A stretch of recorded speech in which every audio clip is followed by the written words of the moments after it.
Olá, eu sou Camila Carneiro, representante estadual da ANAM aqui na Bahia. Sou advogada há 15 anos e me dedico exclusivamente ao direito há 20 anos. Não é algo que gostaríamos de falar, pois temos potencialidades que precisam ser valorizadas. Mas não há como negar que, como advogada negra, nós somos atravessadas pelo racismo todos os dias. E não há um único episódio.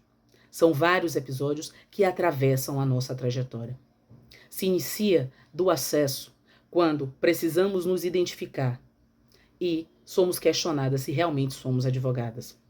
Assim como nos acessos aos cartórios, onde somos direcionadas para o atendimento para a parte, porque não somos lidas como mulheres advogadas. Da mesma maneira, quando tentamos acessar os gabinetes dos juízes e somos informadas que aquele dia não é o dia de atendimento da parte. Da mesma forma, quando estamos em audiência e somos direcionadas a sentar nas cadeiras que são específicas para a parte. Enquanto advogada negra, nós temos a nossa humanidade e a nossa dignidade, as nossas prerrogativas violadas diuturnamente. Precisamos combater o racismo. Precisamos valorizar as nossas prerrogativas. Precisamos sermos tratadas com dignidade. Deus abençoe a todos. Um dos vários cursos de especialização que tive a oportunidade de participar, lembro bem a situação onde o assunto era política e direito eleitoral. E a discussão estava voltada ao questionamento das cotas raciais como forma de inclusão social. E nesse contexto, o professor, que era branco e oriundo de família tradicional mato-grossense, defendia a ideia que as cotas mais atrapalham, já que em sua cabeça o correto seria a meritocracia e não o favorecimento a um grupo social para ter acesso à educação, à administração pública e à política, devendo, na sua opinião, o povo parar de se vitimizar. Neste momento, intervi e, pedindo desculpa a todos os colegas, comecei perguntando: o que faria uma pessoa normal se soubesse que sua irmã, sua tia, sua prima, sua mãe foram abusadas sexualmente, psicologicamente e fisicamente? E seu pai, seu avô, seus irmãos foram torturados, vilipendiados e assassinados por um grupo de pessoas que achavam que tinham o poder de fazer o que quisesse em suas vidas. Eu pergunto: quanto tempo duraria esse choro pela perca dessas vidas? E mais, quanto tempo essas monstruosidades perdurariam em sua vida e na vida dos seus familiares? E ainda mais, se nesse percurso você se visse abandonado pelo Estado e tivesse de mendigar o seu pão e sustento para a sua família? Se a morte normal, sem violência, de um ente querido, nunca esquecemos, isso repercute em toda a nossa vida, como cicatrizar uma ferida que foi construída com ódio, menosprezo a uma pessoa somente pela sua cor. Bom, encerro dizendo que o que se procura nesse caso da escravidão no Brasil não são as benesses a um grupo racial, e sim a reparação de um crime que se cometeu com o povo africano no Brasil, permitindo aos seus descendentes, os descendentes do povo negro, que possam ocupar os espaços que a sociedade branca lhes tirou ao os condicionar à escravidão.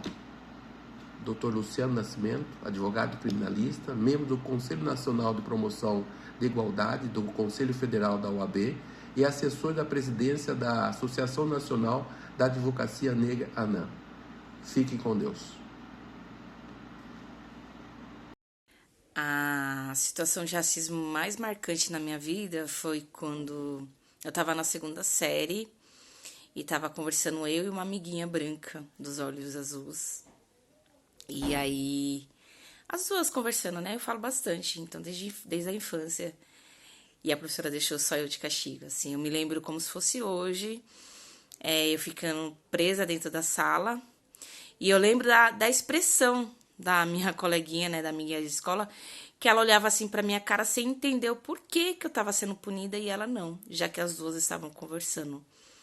E isso foi uma coisa bem marcante, assim, tanto que eu não quis mais ir pra escola, eu fugia da escola e acabei repetindo a segunda série. Então, acho que foi uma do racismo, né? Mais marcante, né? Teve outras situações, inclusive dentro de uma universidade, né?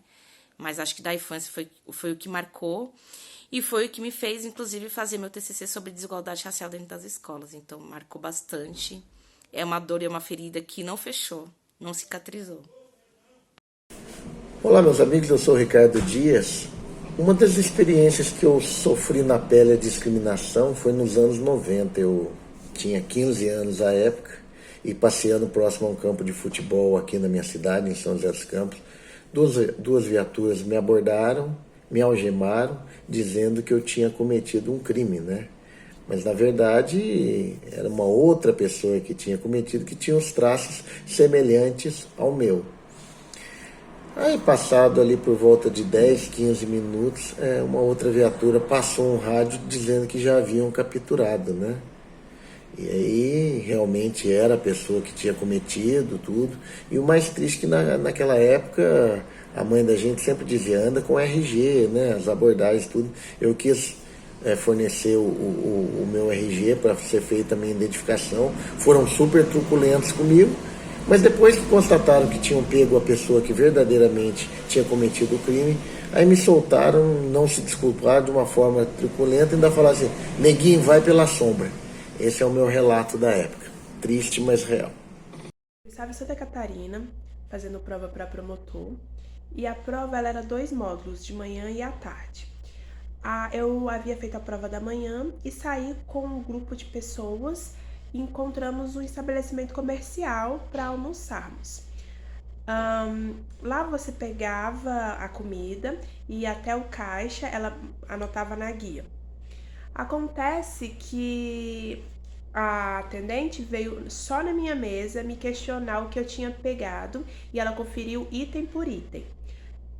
O que é de interessante nesse caso é que ela só olhou a minha mesa. Todas as outras pessoas, ela não fez a mesma observação. E eu era a única pessoa negra daquele dia, naquele momento, naquele estabelecimento. Então eu vi nitidamente que foi por racismo. Olá, eu sou Verônica Alves, eu sou advogada e me pediram para falar aqui rapidinho uma situação em que eu sofri racismo. Bom, são várias. Porém, a que sempre marca é a questão do cliente chegar no seu escritório e quando você está pronta ao atendimento, a pessoa olha para você e fala, eu quero falar com o advogado. E quando você fala que você é advogada, você percebe aquele olhar estranho como você, advogada? Essa é uma das situações. Lamentável. Hoje é dia 3 de julho, Dia Nacional de Combate à Discriminação Racial. E é importante que todos nós, pessoas negras, nós que trabalhamos com direitos humanos, nós que estamos aqui no Brasil e lutamos diariamente por dignidade de todas as pessoas, pela eliminação das desigualdades, que nós comemoremos esse dia, que nós relembremos esse dia, o dia 3 de julho de 1951. Em 1951, inaugurou-se ali a Lei Afonso Arinos, que é a primeira lei no arcabouço jurídico brasileiro que tenta, de alguma forma, combater o racismo. Lei Afonso Arinos. Foi a primeira lei, foi a primeira vez que o racismo entra por ordenamento jurídico, ali ainda como contravenção, mas entrou-se por ordenamento jurídico esse combate ao racismo, que foi no dia 3 de julho.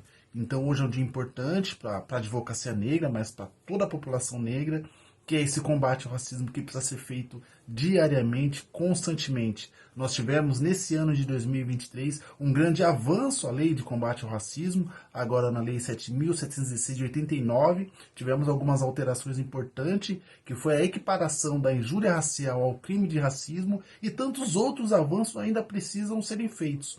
Mas é importante que nós lembremos sempre o dia 3 de julho como um marco importante para nós, como marco importante para a legislação brasileira no combate ao racismo e no combate à discriminação. Então, viva dia 3 de julho, mas viva essa luta, que é uma luta constante. Não é uma luta que foi feita lá atrás, uma luta que foi feita nesse ano, é uma luta que nós temos que estar diariamente pensando e trabalhando para o aperfeiçoamento e para a eliminação de todas as desigualdades, como diz ali o artigo 3º da Constituição Federal, que constitui um dos objetivos dessa república, que é a eliminação de todas as desigualdades e a erradicação da pobreza.